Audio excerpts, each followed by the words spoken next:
ضفت على الجيلاتين ميه وقلبته وسبته 5 دقايق ومستمره في التقليب في الخليط ده كده على طول. تمام. نزلت بالجيلاتين على الخليط. تمام. واقلب، افضل اقلب جدا عشان ما يكتلش مني. طبعا هفضل اقلب. تمام. وموطيه النار خالص.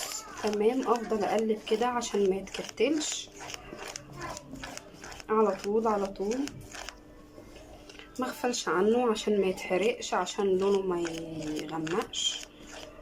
وبعدين في المرحله دي نزلت بنقطتين ماء ورد.